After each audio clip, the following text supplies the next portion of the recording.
İsmim Hüseyin Gömleksoğlu. Amerika'da Georgia'da yaşıyorum. Yaklaşık 25 yıldır yazılımla uğraşıyorum. Bu kanal benim tecrübelerimi paylaştığım ve sizlerle birlikte kod örnekleri yaptığımız bir kanal. Bu tarz içerikler hoşunuza gidiyorsa kanalımı takip edin, yorum yapın, bildirimleri açın ve bu tarz içerikleri kaçırmayın. Türk'üz biz, kuralları sevmeyiz ulan.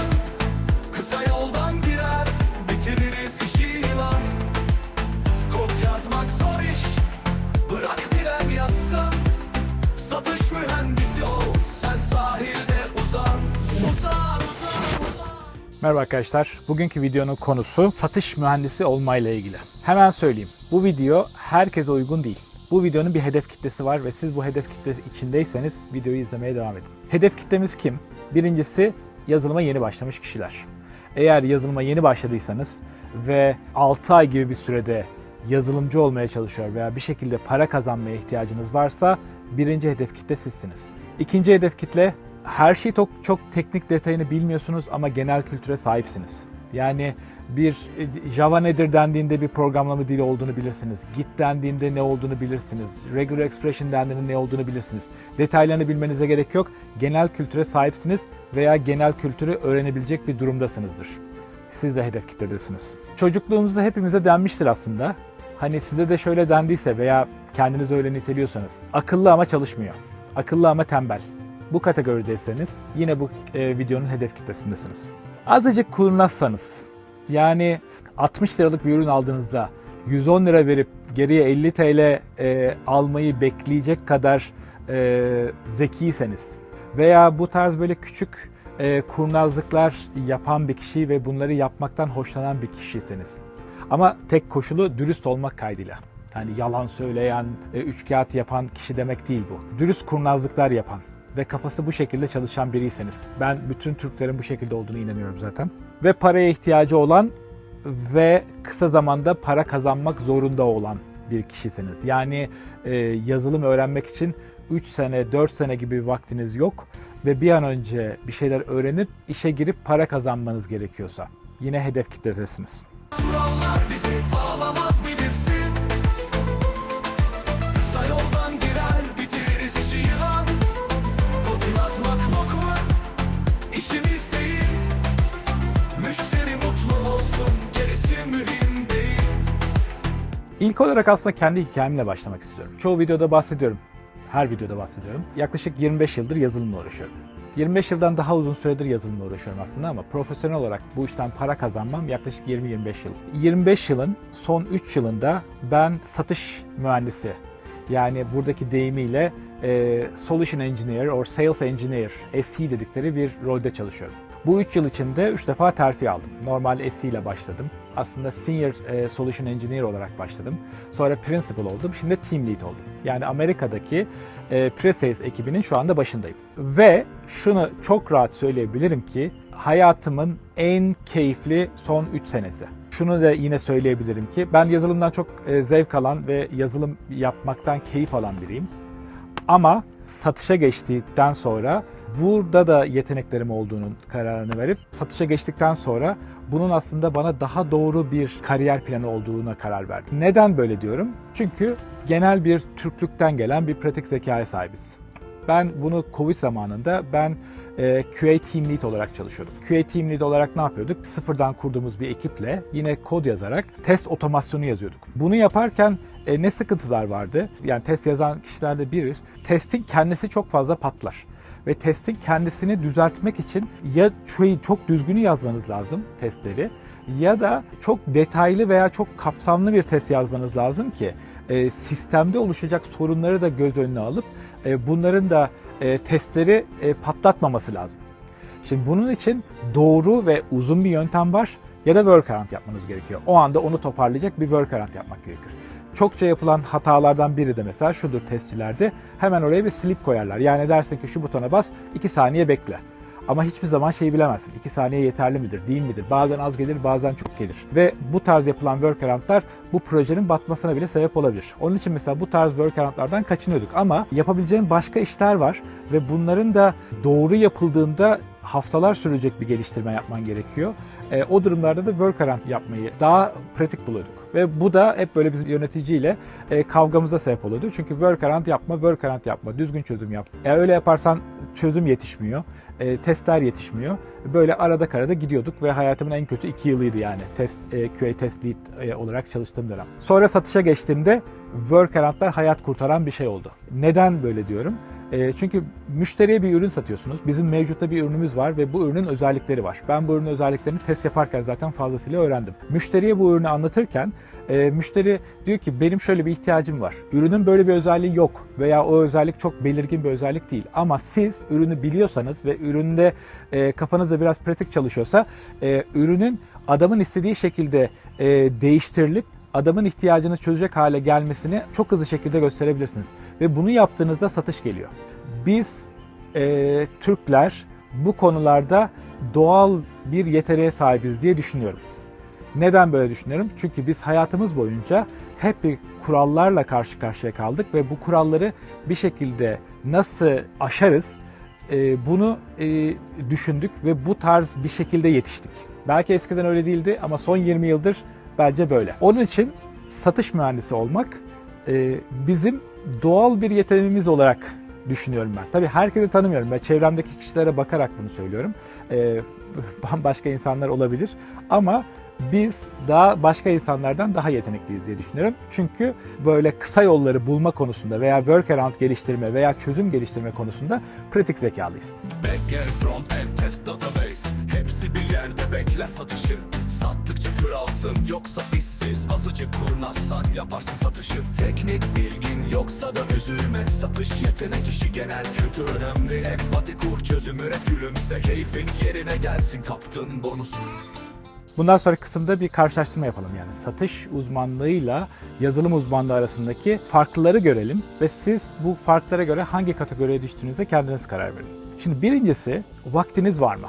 Sizin eğer 3 sene veya 4 sene gibi bir vaktiniz var ve bu süre içinde kendimi çok geliştiririm ve ben 3 sene ve 4 sene sonra iyi bir pozisyonda işe başlarım diyorsanız, yani şu anda bir öğrenciyseniz, vaktiniz vardır, mevcutta bir işte çalışıyorsunuzdur ve yavaş yavaş kendinizi geliştirmek gibi bir yola girmişsinizdir. Paraya ihtiyacınız yoktur, çok acil bir noktada değilsinizdir.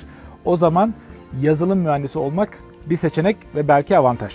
İkincisi, ben çalışırken çok fazla müşteriyle konuşmayayım, kimseyle temas etmeyeyim, sadece yöneticimle konuşayım, bana bir iş versinler, ben bunu yapayım diyorsanız, aslında bu hiçbir iş böyle değil. Her işte birileriyle temas içinde olmanız lazım ve bir insanlarla konuşuyor olmanız lazım. Ama daha çok böyle ben kendi içimde, kabuğumda çalışayım diyorsanız, çok fazla insanlarla demo yapmak, konuşmak hoşunuza gitmiyorsa yazılım mühendisliği olabilir. Buna rağmen satış da olabilir. Hala şey değil yani. Satış, bu durumdaysanız satış kesinlikle olmaz diyemiyorum. İkincisi, bu çok var insanlarda. Ben utangaçım. Ben böyle sunum yaparken terliyorum. İnsanlarla göz teması kuramıyorum. Ben işte böyle insanların önünde olmayı sevmiyorum diyen biriyseniz. Şimdi aslında ben de öyle biriyim. Ben de çok böyle insanlarla temas etmeyi, çok böyle birebir konuşmayı seven biri değilim. Ama anlatmak, sunum yapmak, insanlarla temas içinde olmak beni mutlu ediyor veya beni motive ediyor. Ama ondan sonrasında hani bunu da yeni öğrendim. Interior, yani içe kapalı bir karakteriniz varsa bu işleri yaptıktan sonra tek başınıza kalıp motive olmanız gerekiyor.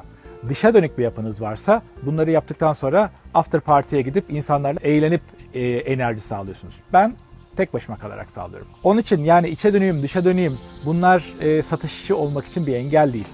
Bu da biraz da şuna getiriyor. Utangaçlık bilgi düzeyiyle ilgili. Eğer bir konuyu çok iyi biliyorsanız o konuyu anlatmaktan utanmıyorsunuz. Eğer bir konuyu bilmiyorsanız, hazır değilseniz o zaman hep korkularınız oluyor. Bu da yine eğer düzgün hazırlanırsanız utangaçlıktan da kurtulmak için bir faydası olur. Şimdi şunu diyorsanız, yani şimdi satış tarafında hep bir hedefleriniz var. Satış tarafında yıl başında size bir hedef konur. Siz normal işinizi yapın, normal bütün süreçleri yapsanız bile hep o kafanızda bir hedef olur ve siz bu hedeflere ulaşmak için daha böyle bir azimle çalışırsınız. Çünkü hedefe ulaştığınızda ödül vardır. Karşı tarafta yine bir hedef var ama bu hedef satışçının hedefi gibi değil. Diğer hedef zaman hedefi oluyor. yazılım tarafında.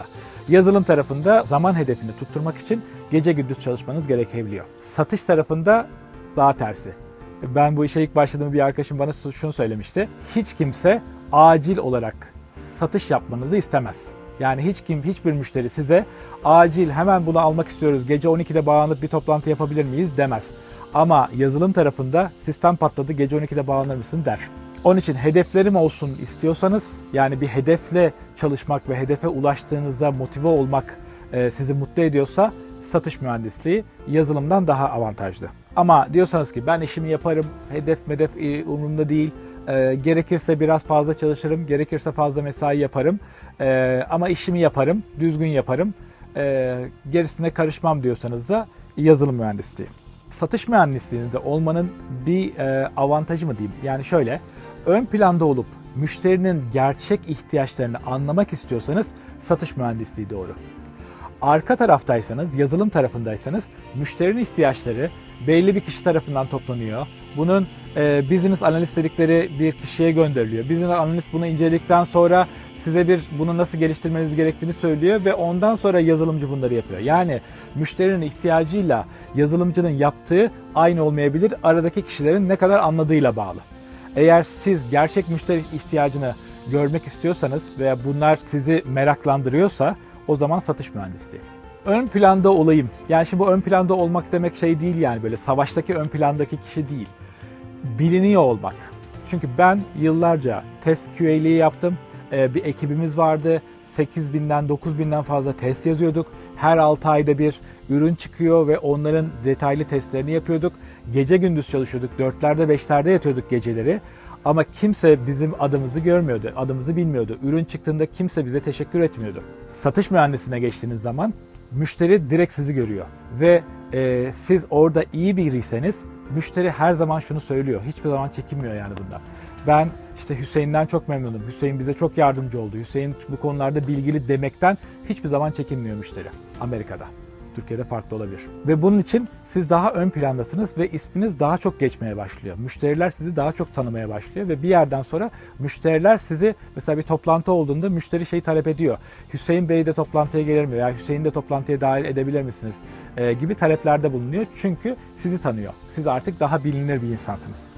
Ama ben arka planda olayım, ben hiç böyle kimse beni tanımasın etmesin diyorsanız yazılım mühendisliği tarafı sizin için daha uygun. Türküz ya biz, kuralları sevmeyiz ulan. Kısa yoldan girer, bitiririz işi yılan. Kod yazmak zor iş, bırak bilen yazsın. Satış mühendisi ol, sen sahilde uzan. Uzan.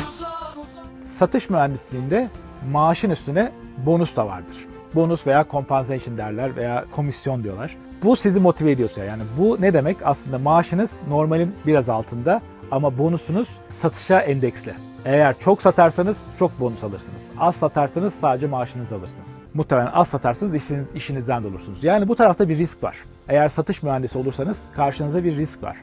Bu risk benim için motive edici bir şey. Çünkü ben daha çok satmak istiyorum. Daha çok satabileceğime inanıyorum. Bunun karşılığında da zevk alarak yaptığım bir işten bonus alıyor olmak beni böyle ekstra motive ediyor. Diğer tarafta maaşım olsun, maaşımı bileyim, işimi yapayım, maaşımı alayım. Risk yok. Proje batarsa sizden dolayı batıp batmadığını kimsenin kanıtlayabileceği de bir şey yok. Biraz daha güvendesiniz. Satış tarafında satış yapılmadığı zaman, sizin birebir çalıştığınız bir account'ta bir sıkıntı olduğu zaman yine o ön planda olmaktaki iyinin bu sefer tersini söylüyorum. Kötü bir noktadaysanız satış sırasında sizin direkt isminiz geliyor. Ve hani bu size böyle -10 yazıyor yani.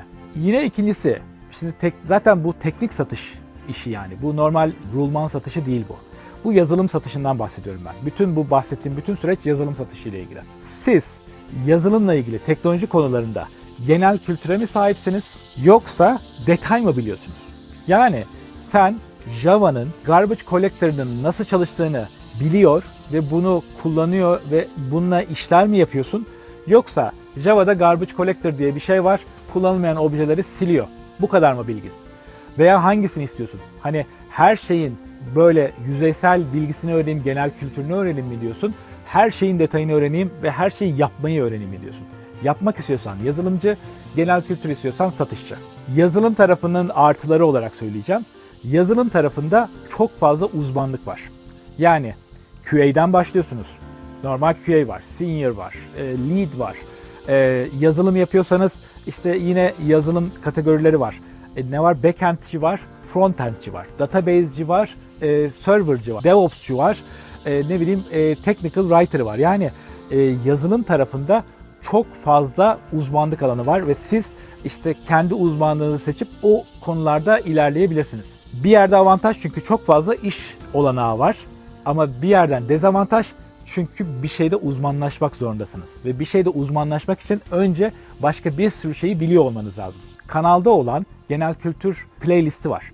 Burada yavaş yavaş önce Regular Expression'la başladık ve burada daha diğer konulara gidiyoruz. Bu konuları satışçıysanız biliyor olmanız, videoyu izlediniz, bilgi sahipsiniz yeterli. Yazılımcıysanız bunları biliyor ve kullanabiliyor olmanız lazım. Hangisi hoşunuza gidiyorsa. Tercih ona göre yapın. Türküz ya biz, kuralları sevmeyiz ulan. Kısa yoldan girer, bitiririz işi yılan. Kod yazmak zor iş, bırak bilen yazsın.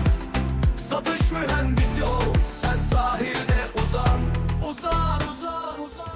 Satış tarafında dediğim gibi genel kültür biraz bilgi ama biraz da yetenek gerekiyor.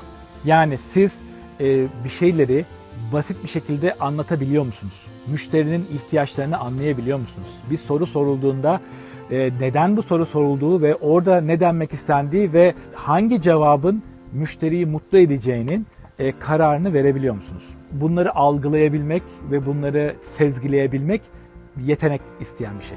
Ama böyle süper bir yetenek olması, yani piyano çalmak gibi veya atletizmde hızlı koşuyor olmak gibi bir şey değil bu. Bu zaman içinde tecrübeyle öğrenilebilecek bir yetenek. Satış tarafının yolu çok açık çünkü satabildiğiniz sürece iş var ve iyi satıyorsanız her yerde iş var. Yazılım tarafında uzmanlık gerekiyor. Bir detaylara baktığımız zaman yazılım tarafındaki kişilerin en az 3 yıllık tecrübeleri olması gerekiyor. Bir şeyde uzmanlık yapıyorum dediklerinde 4-7 yıl. Eğer bir konuda gerçekten senior denebilecek, böyle size soru sorulabilecek bir kapasitede ve o konunun uzmanıyım dediğiniz noktalarda 7-11 yıl gibi sürelerde çalışmanız gerekiyor. Ama satış tarafında 2 yıl sonra siz satış uzmanı olabilirsiniz.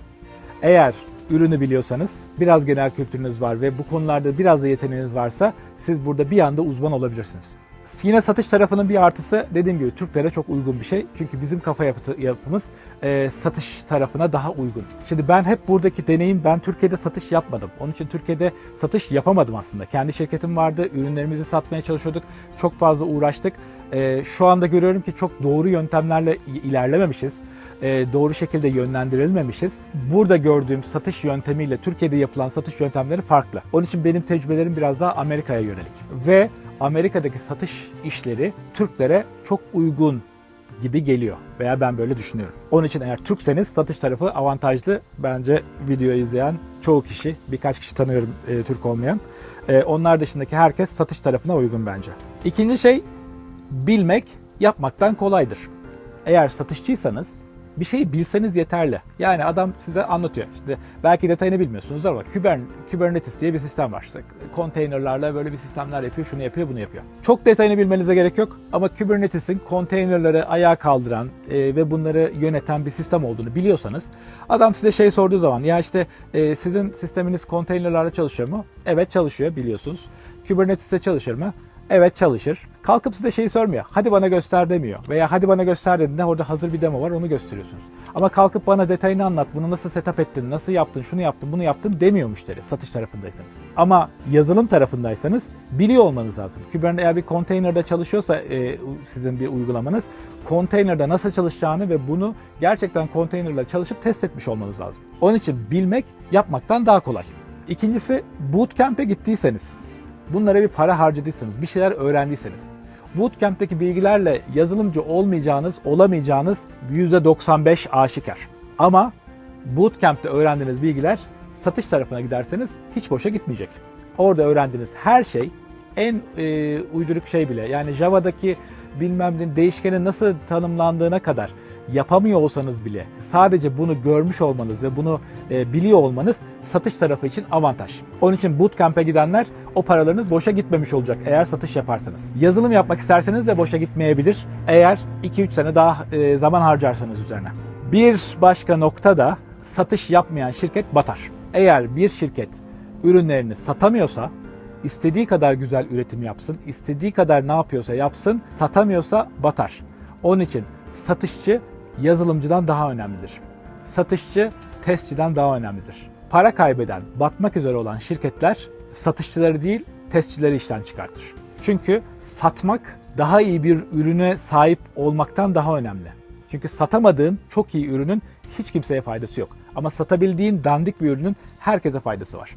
Onun için satışçı QA'den de önemli, satışçı yazılımcıdan da önemli. Şirket olarak düşündüğü zaman. Yoksa insan olarak herkes önemli. Şimdi bunlar benim kendi tecrübelerimden elde ettiğim ve kendi bilgilerimle toparladığım başlıklar. İtirazınız olabilir, yorumlara yazın. Birlikte tartışalım. Belki daha doğru bir noktaya gelir. İkincisi, Türkiye'de bunlar farklı olabilir. Ama günün sonunda şuna geliyorum. Dünyadaki satışın tepe noktası Amerika. Dünyada pazarlamanın ve satışın başkenti Amerika. Amerika'da bunlar bu şekilde yapılıyorsa, başka ülkelerde yani Türkiye'de bu şekilde yapılmıyorsa bile bunun doğrusu diyeyim artık. Çünkü burada çok satış yapılıyor. Buradaki mantalite de farklı. Bunun doğrusu veya bunun doğru yöntemlerinden biri burada yapılanlar. Onun için Türkiye'de satış kategorisine girebilirsiniz. Ama Türkiye'de satış olmuyorsa yurt dışında satış avantajlarını da değerlendirebilirsiniz. Uzaktan bu iş yapılabiliyor. Yani sizin buradaki yaptığınız süreçler böyle illa müşterinin karşısında olarak yapmanızı gerektirecek işler değil. Kurallar bizi bağlamaz bilirsin. Kısa yoldan girer bitiririz işi yılan. Kodu yazmak yok mu? İşimiz değil. Müşteri mutlu olsun, gerisi mühim değil. İşe alım süreçlerinde bir tarafta dedik ki yazılım tarafında çok fazla iş var.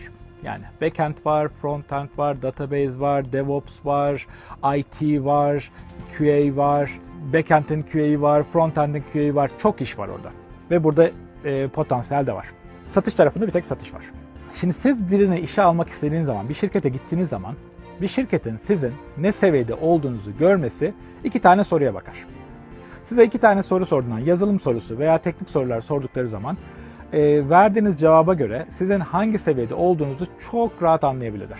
Yani sen junior mısın, sen senior mısın, çok iyi bir yazılımcı mısın, yoksa bootcamp'ten çıkmışım 5 sene tecrüben mi var dedin. Her şeyi anlarlar. Ama satış tarafında öyle değil. Satış tarafında sen eğer ağzın biraz laf yapıyorsa ve kendini biraz satabiliyorsan ve biraz genel kültürün var ve insanlara kendini gösterebiliyorsan, satış tarafında senin ne kadar iyi bir satışçı olup olmadığını anlamalarının kolay bir yöntemi yok. Bunun için işe girişlerde satış tarafı biraz daha avantajlı. Ve siz bu şekilde bir satış pozisyonunda işe girebilirsiniz. İkinci olarak da şu var. Yazılım tarafında sizin bilgili olmanız bekleniyor. Her şeyi biliyor olmanız bekleniyor. Belki gerekenden fazlasını biliyor olmanız gerekiyor ama satış tarafında beklenmiyor. Satış tarafında sen işe girdikten sonra 2 ay, 3 ay, 4 ay, 5 ay neyse size bir eğitim veriliyor. Bu eğitimden sonra sizin bu ürünü bilmeniz bekleniyor ve bu ürünü satmanız bekleniyor. Hiçbir zaman sen bir işe girdiğinde şey demiyorlar sana. Sen bizim ürünümüzü biliyor musun? Nasıl satacaksın demiyorlar. Ürünü önce sana eğitiyorlar, öğretiyorlar ve daha sonra senin bunu satmanı bekliyorlar. Ama yazılım tarafı öyle değil. Yazılım tarafında sen Java biliyor musun diye soruyorlar. Database biliyor musun? Redis biliyor musun? Regular Expression biliyor musun diye soruyorlar. Biliyorsan gel burada başla diyorlar. Bilmiyorsan kimse sana sana bunları öğretmiyor. Bu da işe giriş konusunda bir avantaj. Şimdilik bu kadar. Bugün biraz daha yazılım uzmanlığıyla satış uzmanlığını karşılaştırmasını yaptık. Aslında biraz daha sizin burada satış uzmanlığı da diye bir şey de varmış. Teknik satış uzmanlığı, yazılım satış uzmanlığı diye bir şey de varmış. Ben bu konulara da bakayım demenizi istiyorum aslında. Bu videonun amacı o. Ben günde 8 saatimi bu işle uğraşıyorum. Ben günde 8 saatimi Solution Engineer veya Sales Engineer olarak geçiriyorum. Ve bu benim günlük rutinim haline geldi. Ve bu tarz içerikleri üretmek benim için çok zor değil. Bu tarz içerikleri kaçırmak istemiyorsanız kanala abone olun, bildirimleri açın ve yorum yapın. Yorumlarda tartışalım. Ne öğrenmek istiyorsanız o tarzda içerikler üretelim. Şimdilik bu kadar. Kendinize iyi bakın. Görüşmek üzere. Backend, frontend, test, database, hepsi bir yerde bekler satışı. Sattıkça kralsın, yoksa işsiz. Azıcık kurnazsan yaparsın satışı. Teknik bilgin yoksa da üzülme. Satış yetenek işi, genel kültür önemli. Empati kur, çözüm üret, gülümse. Keyfin yerine gelsin, kaptın bonusu. Türküz ya biz, kuralları sevmek